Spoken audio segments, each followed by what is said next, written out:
Welcome in to another edition of the Redhawks Coaches Show. We are over in Jackson today, Bryce Norman's hometown, and he is here. Paxton DeLaurent is here, so we'll get a chance to talk with two of the Redhawks' top players, and we'll be talking it over, of course, with Coach Tom Tuke. And, of course, we've got to know how the camping trip went. But first, a reminder that in addition to their award-winning jumbo wings here at Wings Etc., they have over 70 items on their outstanding menu that are not their award-winning jumbo wings, and that includes wraps, subs, quesadillas. They have entree salads. If you're thinking about their appetizer lineup, they've got the massive ultimate nachos, and you need to download the free Wings Etc. loyalty app. That way, not only do you get rewards points for every item that you order, but also you can get it delivered through the Wings Etc. loyalty app, and that is a free download. And if you want to watch the game is better to watch it here. We've got Monday Night Football tonight, and that includes the Super Bowl champion Kansas City Chiefs. They'll be taking on the Tampa Bay Buccaneers. And, of course, SEMO men's basketball. You can watch it here. Redhawks are in Peoria, Illinois. They'll take on the Bradley Braves at 7 o'clock. So basketball is here, joined by Coach Tuke. Does it seem like it's basketball season already? No, it's crazy, but I'm pretty excited to watch both teams play. Got to see them practice a little bit, and just excited for Coach Korn and Briley, and be interesting to just see how it starts. It's a pretty tough opener for the men's. Bradley, I think, preseason favorite or something like that. So, but it'll be a good time for them to go put a first shot out and see what it looks like, and then try to get better from it. So your team in the middle of a bye week last week, so you had a chance to just kind of sit back and see what develops around the Big South OVC. And you told us last week that your football consumption would not take place. You readily say, I'm not a football guy. I don't really care. I watch film, and that's about it. And so on the docket, you were talking about the big camping trip with Miss Lena. Do you have a follow-up report for us on the camping trip? Absolutely. I could talk all day. So it was 2.0. Last year was 1.0. I think she felt so bad for me last year that she said she'd go camping with me. Then this year she agreed to do it again during a bye week. So we had a great time. She PR'd in several events. She finally peed in the woods. I'm sure she's excited about you letting everybody know. Because if you can't do that, that's a problem. Yeah. Right? And we're ways from being able to go to the restroom. And so then she got me up in the middle of the night last time. We had to walk all the way down, then come back. And she finally was able to get over that hump. And so that was good. A lot of the makeout sessions were in the top 10 ever. So that was good. We had good weather, but at first it was a little hairy because the weather was saying it was going to be bad, but then it all went good. We had great food, great fires, did a lot of nothing.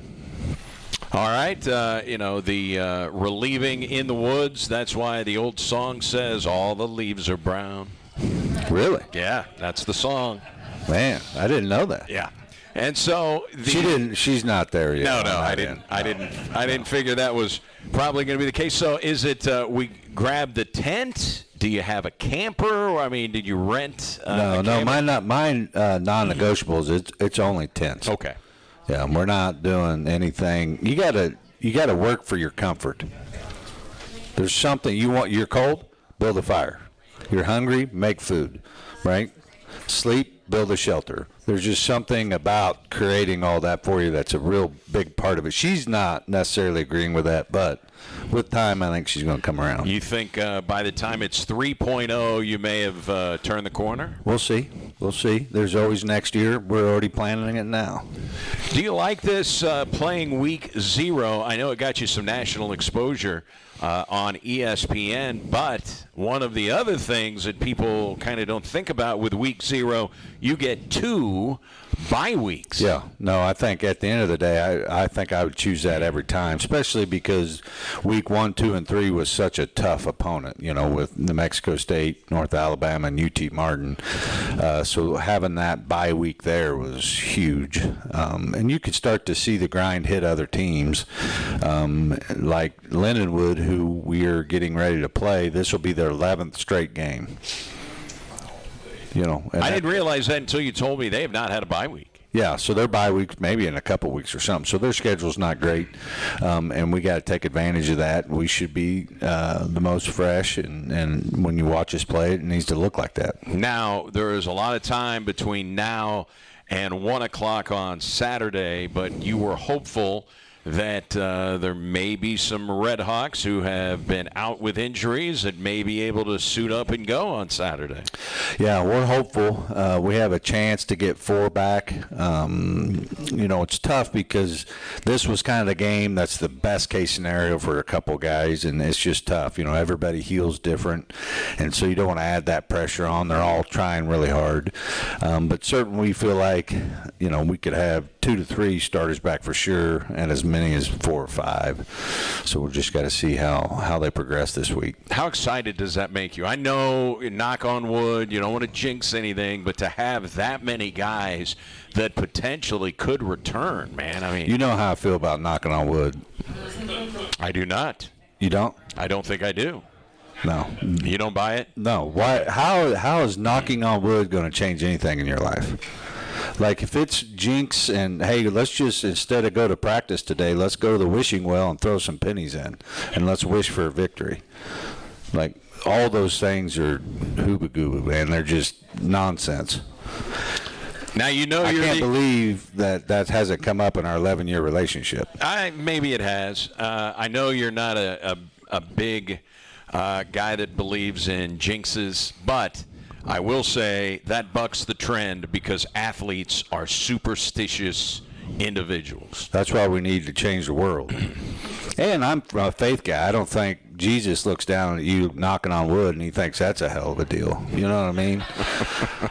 So, if you want to, that's fine, but I'm not a fan. I will say of all the sports, the most superstitious athlete is the baseball player, believe it or not. Yeah. I think it's because they have all the time in between what they're doing. That could be so they have this time to just take their mind to weird places. The funny thing about baseball, the next time you go to a baseball game, watch the pitcher go out to the mound or come off the mound.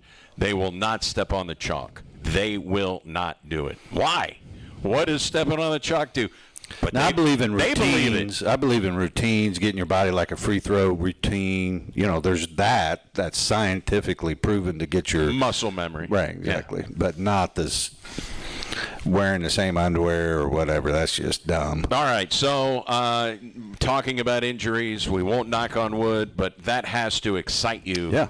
That you have a chance to get some guys back. And I'm so happy for those players. I mean, nobody wants them back more than themselves. And so to be able to come alongside and, keep or help pull on the side of the rope that get us another win this weekend. All right, just to set up the schedule here, we will talk with Paxton DeLaurent first. He's got to cut out. He's got a class, so we'll talk with him first, and then that'll be followed by Bryce Norman. But you just look at their careers at Southeast Missouri State, and it's not a stretch to say, hey, these are your best 2 football players, one on offense and one on defense. I mean, that's not a slight to anybody else, but these are your 2 guys. These are the 2 guys that most people that look at SEMO say, wow, these are the guys that you better game plan for. Yeah, absolutely. They're definitely Hall of Fame players.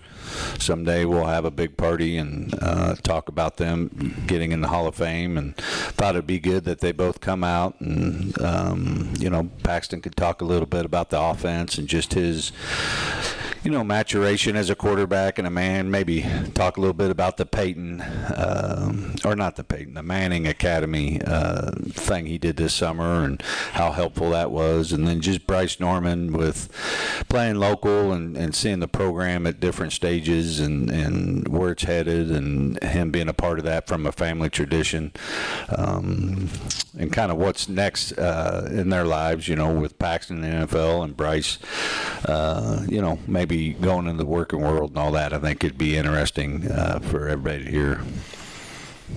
And the Doris Robinson Award. Paxton DeLauren is nominated for the Doris Robinson Award that honors an FCS student athlete who exemplifies excellence on the field, in the classroom, and across the community, embodying leadership and integrity, championed by Doris Robinson, former school teacher, the wife of the legendary Grambling State University football coach Eddie Robinson. That's quite an honor for Paxton DeLauren. It's one thing to be nominated for the Walter Payton Award, which basically is the Heisman Trophy of FCS football. This is a different type of award.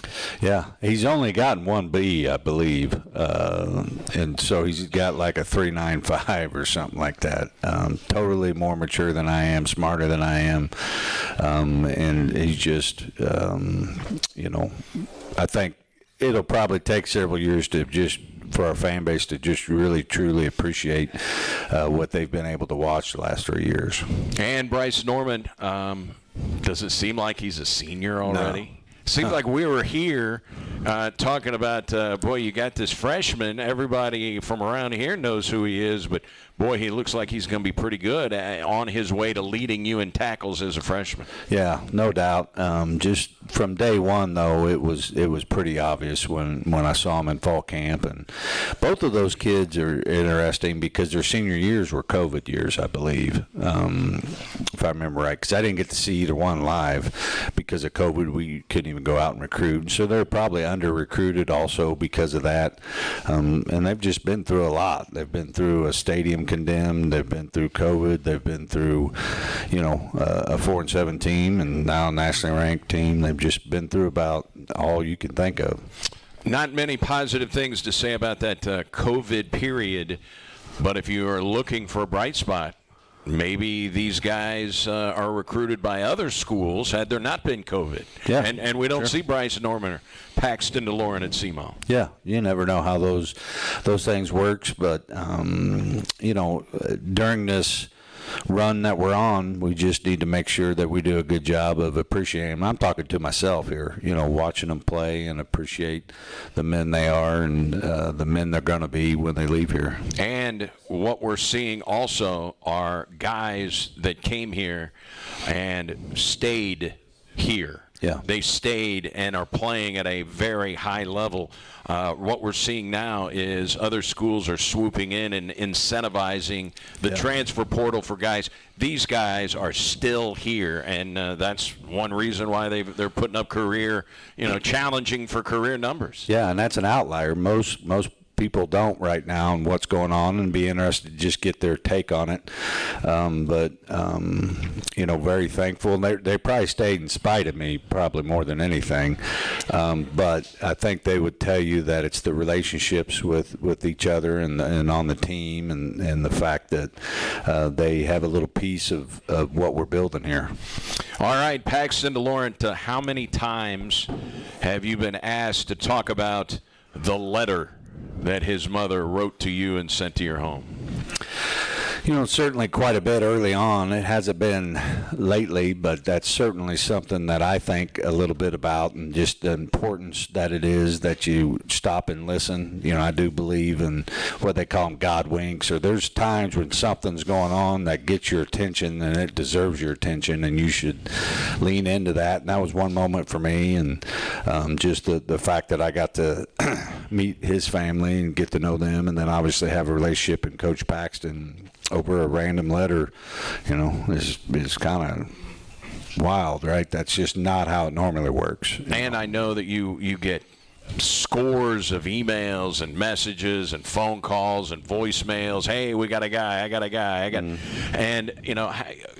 to get a letter and to get him on campus as quick as you did. Talk about how that turnaround was, because you were facing a deadline here when you got that letter, and you needed to do some investigatory work before you're going to invite him for a visit, right? Yeah. So I think I got home, and it was Thursday. The next Wednesday's National Signing Date, so we just had that weekend. So Lena hands me the letter, and I was like, man, what? Opened it, started reading. I was like, you know what? I think I might need to listen. So I called him right off the bat. So that was the first contact you made, was him? I believe. I either called him or his coach first. I can't remember. Okay. But then right after or right before, I called his high school coach. Then I talked to McDowell, and then got his parents. I mean, I think they turned around the next day, I believe, and took his official visit. Talked to Blackman about all the paperwork, and it takes a lot to swing a visit like that. But he had sent letters and emails to even people in our conference. I mean, he was just a really, really under-recruited guy, and not for any good reason. I mean, when you look at him on paper, he checks a lot of the boxes. It's just one of those things that happen that way. And Coach Blackman is here right now today. He's been coming out to the Coaches Show, and there's a guy that we talk about when everything on a road trip goes smoothly. The coach is in the background. One thing pops up, and everybody's like, where's Coach Blackman? What's going on, right? Yeah. He's done a great job. And, one thing that the NCAA added was technology on the sideline.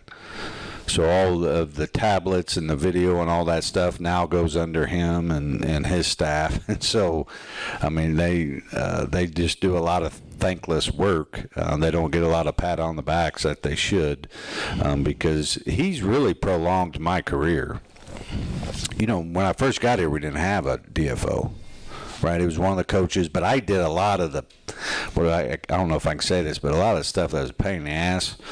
That was just, I was getting ready to just say, hey, I'd rather go be an assistant. Coach Ools kind of took control. And then we were able to hire him. A lot of the stuff that just wore me out, he's able to take care of, and now I could just focus on my players. Well, one of those players is the Redhawks all-time leading passer, and is right now third in the nation in touchdown passes, and he's going to join us when we come back. We'll talk with Paxton DeLaurent, Bryce Norman. Coach Tuke will rejoin us a little later on in the show, get a preview of the Lindenwood Lions. That's a 1 o'clock game, and I believe the tailgating for SEMO fans starts at 10:30, so put that on your calendar. Paxton DeLaurent joins us next from Wings Etc. It's the Redhawks Coaches Show. It's the Redhawks Coaches Show from Wings Etc. in Jackson. Just a 1-week hiatus here in Jackson. We'll be back in the Cape location next week. Redhawks preparing for the Lindenwood Lions, 1 o'clock game, and it will be a sea of red as it was 2 years ago. Hey, have you downloaded the free Wings Etc. loyalty app yet? Well, you need to do that. Set up your account. Take you just a couple of minutes. Not only can you earn rewards for every purchase, but you can also get it delivered to wherever you are. You can't make it out for Monday Night Football tonight or SEMO men's basketball at Bradley. I think Mizzou is playing tonight. You got a bunch of Ohio Valley Conference schools making their debuts tonight. Red Hawk women are tomorrow night, and they are going to be in Ohio taking on the Dayton Flyers out of the Atlantic 10. But you can watch the games in high def, or you can get it delivered through the Wings Etc. loyalty app. Make sure you download that and take advantage of all of the great savings that are involved, and there are savings through the loyalty app. Let's welcome in Redhawks quarterback Paxton DeLaurent. You and Bryce were over there enjoying some delicious wings. What did you enjoy? I got the Asian ones. They were a little spicy, so I'm going to have to take some to go. It was very good. Very good. Bone in, bone out. Bone out always. Bone out. Wow, that is an exception to the rule. most guys we have on this show, the players, they say that it's like eating chicken nuggets. We want bone in. Everyone tells me that, but I'm not into making a mess. Just want to be efficient, eat the food, and get out of here. I can understand that. I mean, who wants to wait? Where's my little hand wipe? No doubt. I'm like, all right, you are getting set for a big game against Lindenwood. How's the shoulder feel? Yeah, it feels good. I'm feeling healthier each week, and the bye week was huge. So excited to get to strap it up with the guys again. I know that you were probably under strict instructions. I can't prove it, but under strict orders to, hey, let's calm it down in terms of taking off and running, and we want to see a slide at the end of runs. How tough is it for you to see an opening and decide, you know what, I'm gonna try to throw this, rather than maybe in your younger days you take off and say, hey, I can go get this first down? Not that you never run anymore, you still do, you just don't run as much. Yeah, I think that was the plan, at the beginning of the year anyways, just being, more mature and understanding, what this team needs of me to play a full year and to add value that way, and to move the sticks when it's needed, if it's third down or late in the game. And, that first game of the year, I think I didn't learn my lesson, or didn't take coaching good enough, but I learned it, the hard way. And after you take a hit like that, you realize, what the coaches are asking of you and what this team needs of me. So, yeah, if there's a hole there, there's a lane. I'm still going to take it. Just got to get down and finish the run the right way. So whatever presents itself, you're here to move the sticks and help this offense. Each of the previous 2 years now, you had a season-ending injury. Last year, you missed the final 4 games. You missed time 2 years ago. Certainly weren't healthy in the Montana game. Would love to have seen that game if you were 100% in that game. And then, first game of the year, first half of the first game, you're out. What are you thinking on the sideline? And tell us when you got the news that it was not going to be something that was season-ending. Yeah, I was pretty upset. I think I took a moment in the locker room. Coach Blackman was actually back there, so kind of just tried to calm me down. Just prayed a lot. Just tried to find some peace in that there is a plan for me and for this team. And ultimately, you just got to keep taking the next step and moving forward and doing what you can do, and then to hear the news that I'm going to be able to play, and obviously you're going to have to be tough and get through some stuff, but to continue to be able to do that each and every week has been awesome. So it's a blessing to get to continue to play this game. Boy, we got 2 guys here that strap on shoulder harnesses before football games. How restrictive is that? How long did it take you to get used to it, or was it not a problem? Yeah, it's really not a problem. Being the non-throwing shoulder, I can rotate well. It still allows me to throw the left shoulder open when I'm making deep passes, so it really hasn't been that restrictive. I think a couple days of practice, and it felt good. Now, I know that you would rather have a really good running game, but because of injuries, it has hampered the Redhawks' ability to run the football, which has been a staple under Coach Tuke. But selfishly, as a quarterback, man, you get to throw the football a lot. Yeah, it's been awesome, getting to throw it 50 times a game, but obviously we know we're going to have to be a little bit more balanced, but whatever it takes to win. There's a game where, like the UT Martin game, they were putting 8-9 guys in the box. There might be a team that puts 4 in the box and tries to stop the pass, and if we can run it for 300 that game, then that's what we'll do. We're here to win. Coach McDowell has a great plan each and every week for our offense, and it's just my job to go out there and make sure the playmakers get the ball and do that for us, so whatever it takes. How about going into the season? You lose to Morier Vic. What a veteran, terrific player he was, and obviously Ryan Flournoy goes to the NFL. Dorian Anderson is back, but he was just kind of a footnote last year. He wasn't an impact guy that saw a lot of snaps or a lot of catches. Did not have a touchdown reception last year. Going into the season, did you realize how talented this receiver room was going to be? Your thoughts going in, because I'll ask you about all the time that you spend with your receivers, because we've talked to them on this show. We know.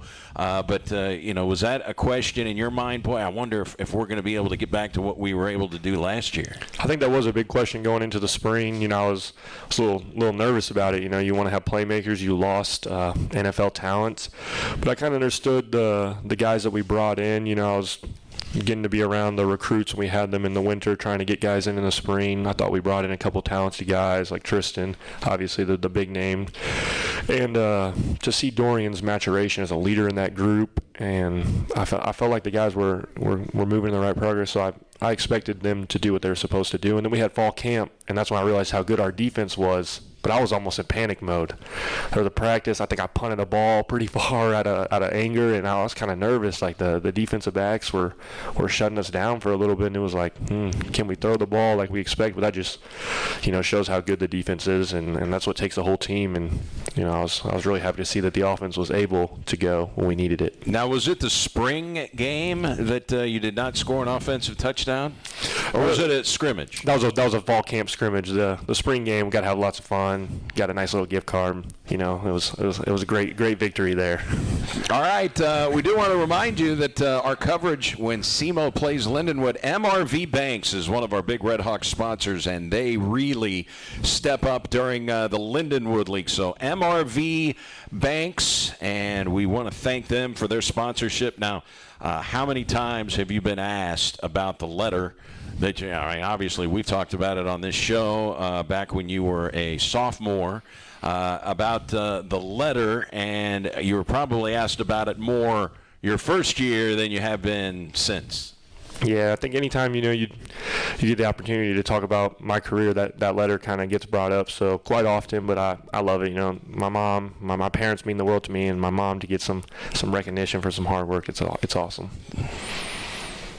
Did she let you proofread the letter? Did you get to read it before it got a stamp on it? So we drafted kind of a letter and kind of an email that we were trying to send out to coaches to get notice, and then she actually decided that she was going to handwrite 5 of them and send it to kind of the top 5 that we felt like were a good fit and an opportunity. And I didn't see the handwritten letter, and I don't know if I've ever seen the handwritten letter. So obviously it got Coach Tuke's attention and got to jumpstart this career. All right, what was it like to hear from Coach Tuke and hear that you were going to get at least a visit and a legitimate shot to maybe be a scholarship football player?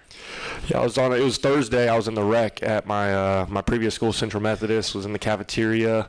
I'd already, gotten the portal and everything, so the guys knew that was my last semester there. So everyone saw the call, and I was like, I don't know if I know this number. So I stepped out and then was out there 40 minutes on a park bench outside the cafeteria talking to him. And he wanted to know everything from me, from birth to where I was and who I was. And he did a great job asking a bunch of questions. And to get the opportunity to get on a visit the next day, like the very next day, call my parents, and it was incredible to be able to have that opportunity and see it, because it was coming to the end, and I was getting nervous. It was probably going to be Northern Colorado, and I think they won their first game in 3 years. So it was somewhere you didn't know if you wanted to really go. I happen to know that is in Greeley, Colorado. You don't want to be there. Yeah, I heard it smells. Yeah, I heard it smells there.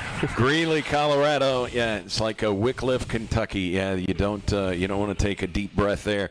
So here we are. Now you're a senior, and you own every school passing record. Is that beyond what you could even have imagined when you got an opportunity to come play Division I football? I think it is, but I think it's not at the same time. You kind of knew who you were and the ability you had, and you set goals like that. And I'm a believer of writing goals down and putting it up on I put it on my door, actually, so every time I leave my room, I'm going to read those goals and see them. So you have high ambitions, and you have to have a work ethic that matches it, and that's something I felt like I've always had. So I think it is kind of crazy to think that you actually did it, but it's something that I always thought was within grasp. The UT Martin game, is that as fun a game as you have ever participated in?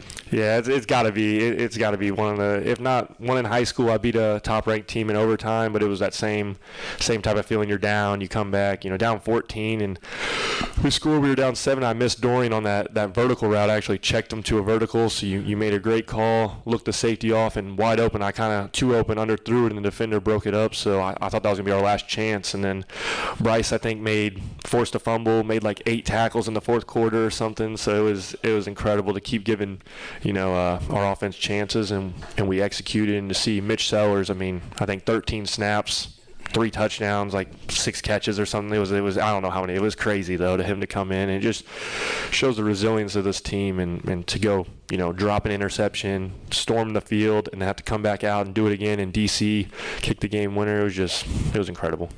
So you've got these big receivers. Dorian Anderson is 6'7". Tristan Smith is 6'5". Jaquez Wyatt, who, he'll just be getting better and better, but he had a big catch for you. I think it was Charleston Southern. He is 6'6", and then you got little Cam Pedro, who's got more catches than all of them. Tell us about the emergence here of Cam Pedro, who didn't get to play in 2 years at Marshall. He hadn't played in a game in 3 seasons, and here he is, the top receiver on the team in terms of catches. I think Cam was the one that I knew was going to come in right away and play. I think just by the mindset. I remember we were supposed to go to a birthday party for Trell. He's one of our DBs, actually ineligible academically this year, but we were going to go to a birthday party, bowling alley. No one showed. Okay, that's the first thing. Never go to a birthday party with DBs and show up on time or anything like that. So it's me and Cam Pedro at the bowling alley. We talked for an hour about kind of his faith, who he is as a man, his ideas, his discipline. And in that moment, I really knew, like, he had the work ethic and the habits kind of remind me of kind of Ryan, like those kind of, Ryan's a different beast, but kind of those same work ethics and things about him. So right then I knew Cam was going to be someone that could definitely help us. And you're talking about Ryan Flournoy. Tell us about some of these legendary meetings that you've got at your, I don't know if it's a house, an apartment, but it's at your place where you're supplying the pizza and you guys are breaking down game film with your wideouts. Yeah, I got the opportunity kind of to buy a laptop this off season. I wanted to make sure I could really go all in on watching film with the team. So had the receivers over on Wednesday nights in the summer. Wanted to make sure that they really valued and we can build that connection because, like you said, we missed, so many guys graduating and stuff like that. So we were having first couple was just, hey, let's have some pizza, hang out, talk ball, have a good time for an hour and a half, get to know each other. I was the old quarterback that made them answer questions. Sat around, what do you want for Christmas? Not that basic, but questions like that to get to know people and get them around, and then started watching film and developing their ideas and things they felt like they were good at, how they see things, and we've done that, every week since. I think about June 15th, and it's been great, to hear their input and to see their development, where maybe pre-snap they might be able to tell the difference between quarters and cover two. That's hard for receivers because you only get a narrow view of the field. You're not back like me, so for them to be able to kind of feel things like that and adjust their routes or how they would run it is really helped this offense this year. So it's been awesome. How much help would it be to get a running back or two back? Yeah, I'm excited. I hope those guys get back, and like Coach said, we're just excited for them. They've been working hard. They want it just as bad as anyone on the team, and we've had lots of injuries and season-ending ones. So to get an opportunity to get some good ball players back would be awesome. I think Red Hawk fans were a little surprised, most of them, when they saw Cole Rubel just pull away from defensive backs in the last game. But I'm sure it wasn't a surprise for you. You knew how fast he was. I'm not sure Red Hawk fans knew how fast Cole Rubel was. I don't even know if I knew he was that fast. I remember walking down at halftime. We're walking back up the hill, and I said, that was the fastest 4.7 of all time, Cole. And he just laughed and told me, because that's not really a fast speed for a 40. So he kind of nudged me. He's like, I run a 4.6 at least. But yeah, he pulled away from, that corner he pulled away that was chasing him was a preseason All-American guy, All-Conference last year. So for him to do that was exciting for us, and it just showed the O-line. We ran that play the previous drive, got 7 yards. We needed Carter to get the block, and true freshman got it done the second time and spun it for 65. So that was awesome. There's speed against the clock, and there's game speed. Some guys have game speed. Maybe Rubel's a game speed guy. Yeah, I think we got a lot of game speed guys. I've always kind of joked and said I got game speed at times, and I think that's just the maybe the guys that we recruit here. Guys that we really evaluate their film and understand that that's what you're looking at. We don't care if you can run in fancy underwear. I always hear Coach Tuke say that, run a 4.3, 4.4. I mean, that's not how you win games. So it was awesome to see that. Yeah, nobody's playing football in their underwear. All right, you get chosen to be at the Manning camp in the offseason. How cool was that? That was amazing. To be around, the other top quarterbacks, in the country and NFL pedigree. Bill Belichick there giving coaching talks, and eventually someday I want to be a teacher and a coach, so I got to sit in on that and hear from him, and just some expertise, and Peyton and Eli, and there's general managers of NFL teams, and just so many great opportunities to gain in your leadership skills and your football IQ. And I think I definitely took as much as I could, was taking notes. Probably was like the nerd there, but hey, that's what you're there for, to absorb that information and be around those guys. And we got to go out Friday and Saturday night. They put on good like little get-togethers and nice houses. The Mannings, they run Louisiana, so it was sweet to get to do that and go out with them. So it was a great time. And the Doris Robinson Award, you're not shy about your Christianity and your faith. That certainly is a facet of what you do in the community, and one of the reasons that you're a nominee for the Doris Robinson Award. How did you hear about that, and what's that mean to you? Yeah, I knew I was up for the award. Miss Betsy had called me in and told me she was going to put me up for that one. To be nominated the top 13 is a great honor, and I think it's it's cool to know that you're giving back to the community. You're recognized for your hard work in the classroom, but ultimately it's not for my work. It's to do God's work on this earth, and that's why I feel like I've been given so many talents and abilities to be around other young men and tell them about Christ and just grow in my faith. Like, football has given me so many opportunities to meet great and inspiring young men and mentors to help guide me and shape me to who I am. So I'm honored for that award, and hopefully someone else will get it again, giving back to everybody else. All right, what's your favorite Bible verse?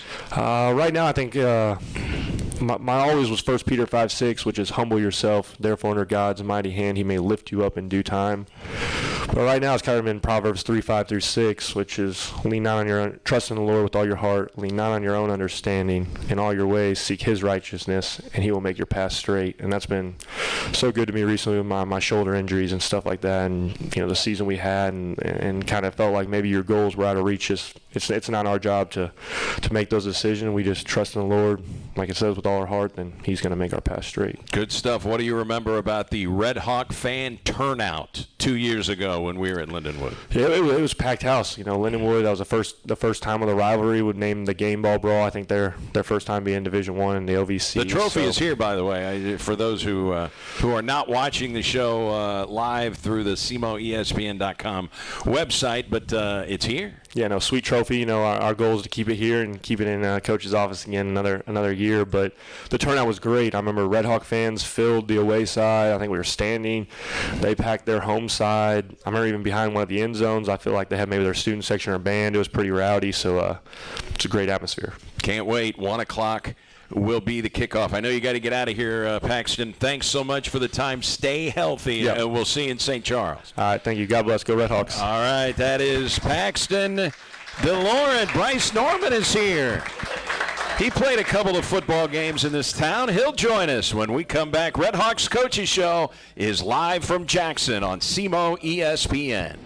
Red Hawks Coaches Show from Jackson's Wings, etc., where you can watch Red Hawk basketball tonight. Brad Korn's squad in Peoria to take on the Bradley Braves. That's a 7 o'clock tip-off, 7:15 kick. Kansas City Chiefs will be at home against the Tampa Bay Buccaneers.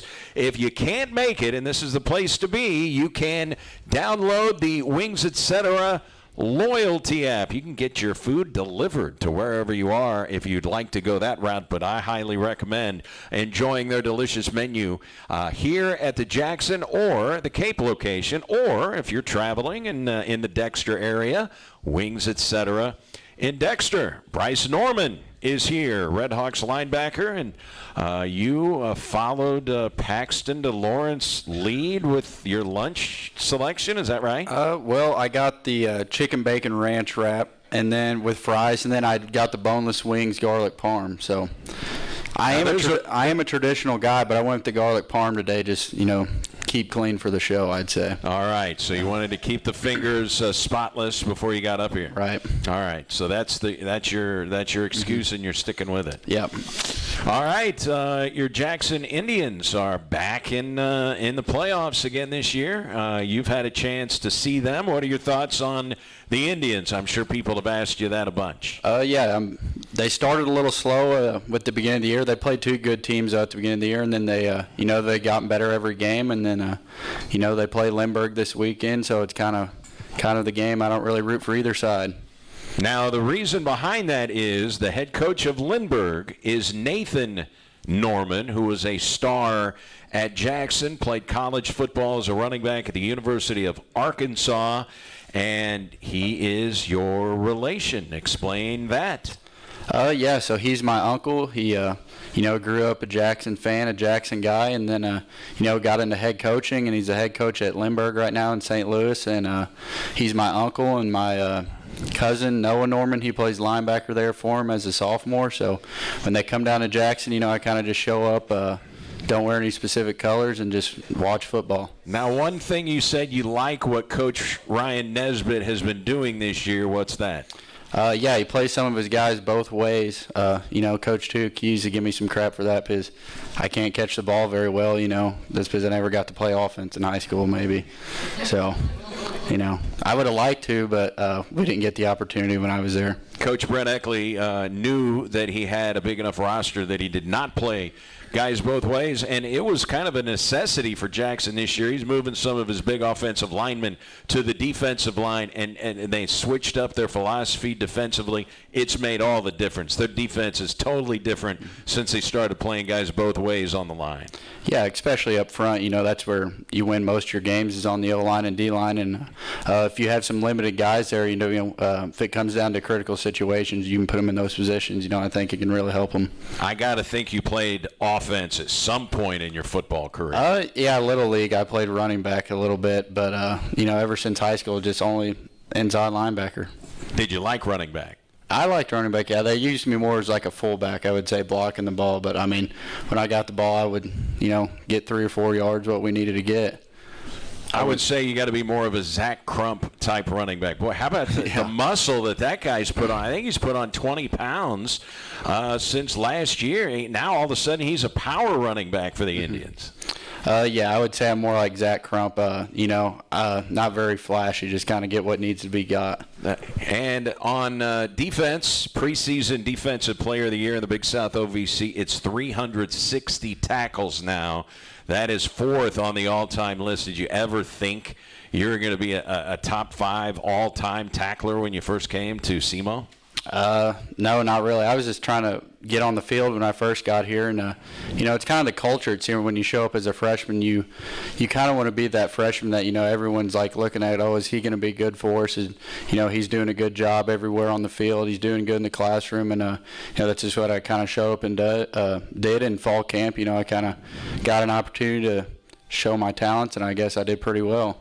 Is it a fair statement that you got more snaps at linebacker because of how good you played on special teams, that you made an impact on special teams as a freshman?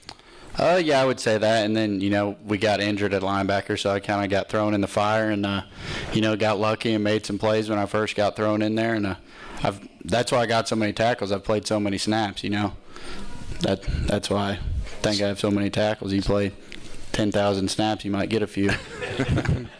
So we hear from guys who move from high school to Division I, and they talk about the speed of the game. How much faster is it, and how much of a shock was it when you actually got into a game and played linebacker? Not special teams, but when you got into the game, was it faster than you thought it was going to be?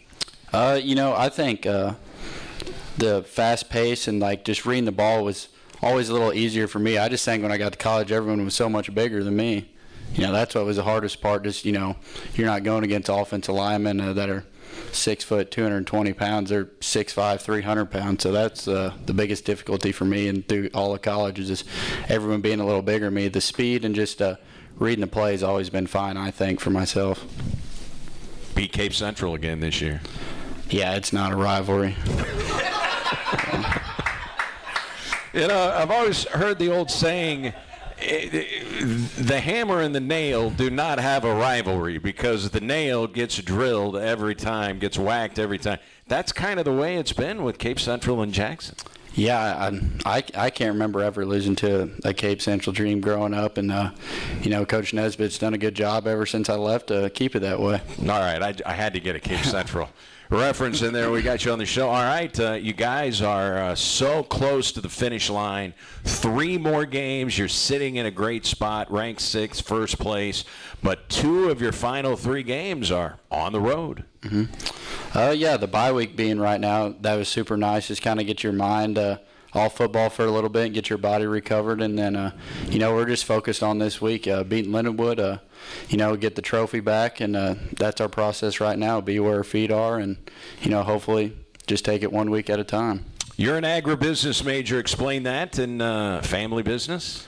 Not really a family business. I grew up on a family farm, but it's a small operation, calf operation. Me and my dad, he started running when I was a kid. So just kind of growing up with the ag background, I always wanted to do something in agriculture. So SEMO has a great agribusiness program. So I did that and just took a job at agrochemical.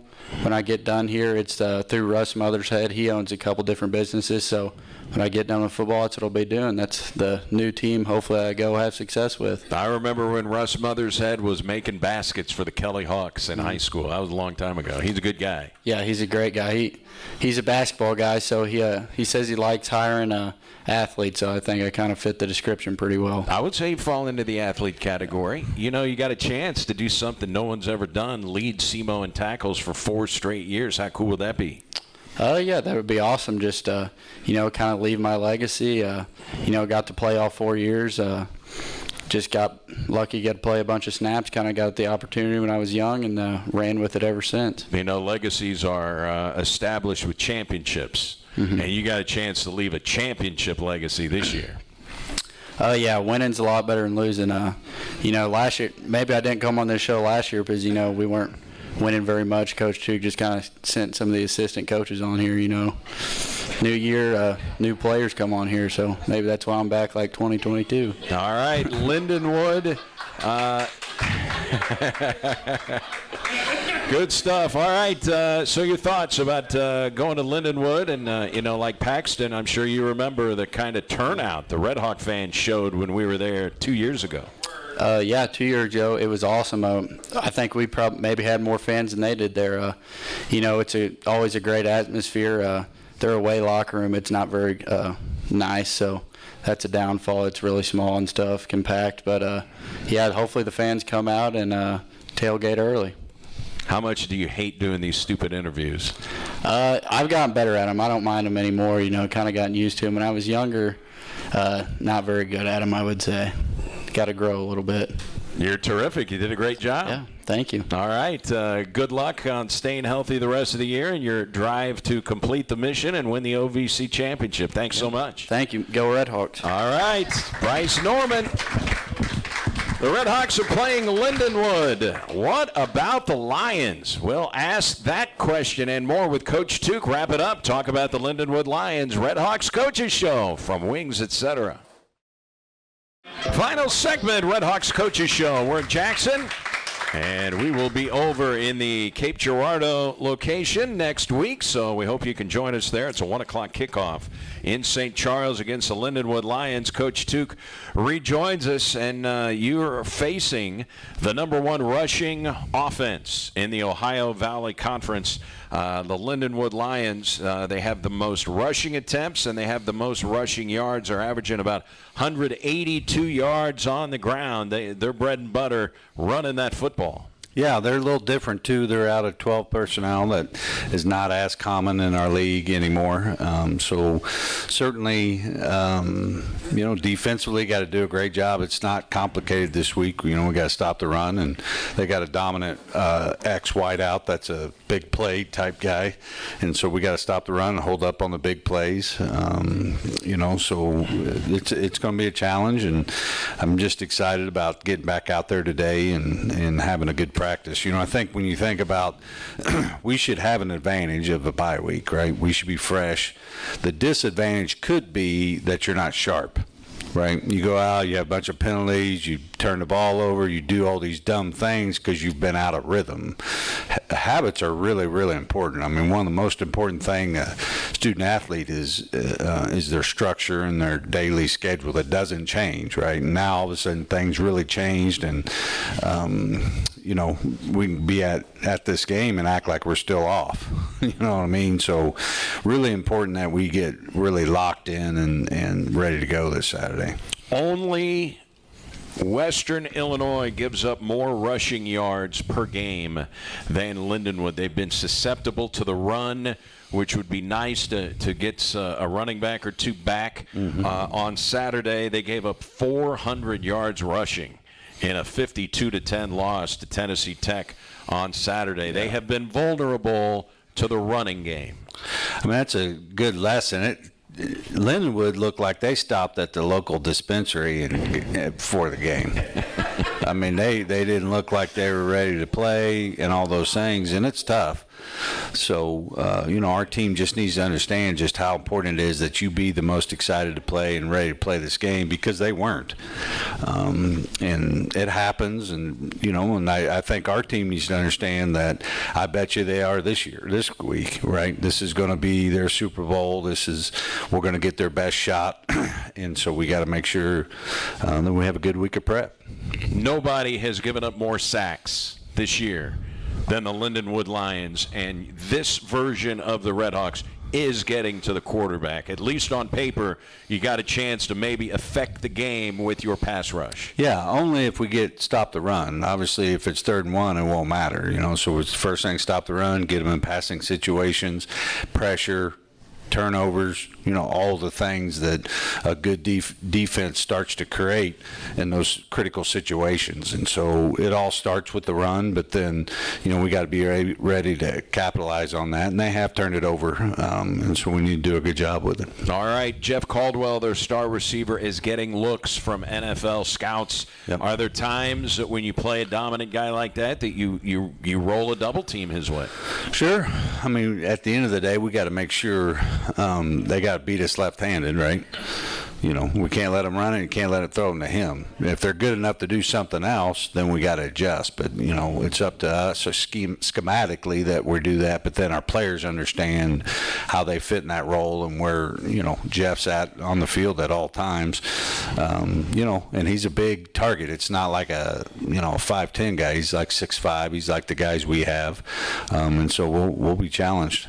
So they are 3rd in the league in 3rd down conversions. You're number 1. You got 2 offenses that convert on 3rd down. Yeah, no, I mean, it'll be a fun game. I think the running has really helped them be in great 3rd down situations, where our 3rd down production is probably different. It's just, we could throw it a lot better. All right, they're the least penalized team in the league. You're the 2nd most penalized team in the league. Penalties could be a deciding. Totally. We had a stupid penalty. We had a guy not in the game come off the sideline and start yakking. We could go to a JUCO game and be embarrassing on our sideline. We got to clean it up. I've kind of let it go. I'm not going to be, Debbie Downer, everything. Everybody's having fun and all that, but I got to wheel it. First of all, I got to start with my strength coach. He talks more trash than anybody on the sideline. Then I got to get Orchard to stop talking to officials. All right. Then I got to get my guys, cheering for our own team instead of, calling them a bunch of sissies and everything that they seem excited to do. So I got to get it, and it's my fault. It's all leadership, right? I've let it go. It's on me. I got to get it back. Let's not give them stupid penalties. What are you hearing from some of the alums? Because, man, did they turn out in St. Charles 2 years ago. No, all the interest has been there. Same, type of text messages. Hey, we're going to tailgate. All those type of things. I feel like the weather's good. I haven't looked. That'll be a play in it. But St. Louis, and we have a lot of alums up there, and so this is a good game for us. It's a good rivalry for us. Good thing to get excited about. I understand if it's not happening on the field, it doesn't demand your attention, but It was really cool. They've already posted the pictures. The new press box is sitting at the top of the South Grandstands over at Houck Stadium, and should you be fortunate enough to get a home playoff game, and I know the school is getting ready to bid on that, all of a sudden your facilities are going to qualify. Yeah, I mean, like you said, I've been focused on the team, and Brady Barkey has done an unbelievable job, and, all his staff putting all that together, and certainly Dr. Vargas, and then all the donors. It was about a $60,000 price tag, and that we had to raise, and did it pretty short order. So says a lot about the state of where we're at, the generosity of our donors, and having a late playoff game in Cape. Now because this area just loves that type of event, like a real event like that. I think could be one of the greatest home environments we've ever had. I remember Stony Brook being really good, and that was during homecoming break. Right.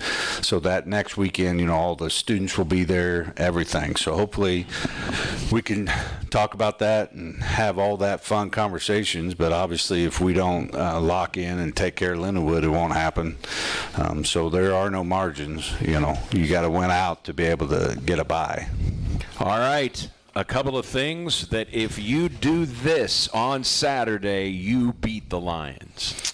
I think we take care of the ball, stop the run, is probably the biggest thing. There were 7 ranked teams that lost last week. And you mentioned Central Arkansas's lost to a winless team. Our Central Ark turned it over 6 times, and so it happens. It's just winning and consistently winning, going on streaks like this is really tough. Like when you talk about like what the Chiefs are doing, how hard that really is, and it's the same way in us. So what are we on, like a 7-game? What 7 winning streak? Yes. So it's just tough to keep that going, and what it takes to do that is just not normal. And so hopefully we have that kind of team that can really just focus on having a good Monday's practice. You want to play well, practice well. And coaches not getting, we'll just have backs and throw it. We need to really try to look for advantages and putting our guys in strategic positions, fight for those inches so that we don't take people for granted. 1 o'clock on Saturday, St. Charles. I think the Red Hawk tailgate gets going at 10:30 a.m. Hopefully it is another massive turnout for the Red Hawks and the Lindenwood Lions. Coach, we appreciate it, and we'll see you in St. Charles Saturday. Sounds good. Go Red Hawks. All right, that is Red Hawks head coach Tom Tukowicz. Thanks to Paxton DeLorean and Bryce Norman. Great job on the show, fellas. And our thanks to all of our personnel here on hand. Rachel Cook leading the way here. We had some technical issues early, but she solved the problem. So we appreciate that. And don't forget, download that Wings Etc. loyalty app. Before we end this show, just pull it up in your app store, and you will thank me later. We'll be on the air tonight, 6:45, Red Hawks men's basketball from Peoria, Illinois, taking on the Bradley Braves. We'll talk to you then. Hope you enjoy the rest of your Monday, everybody. So long from Wings.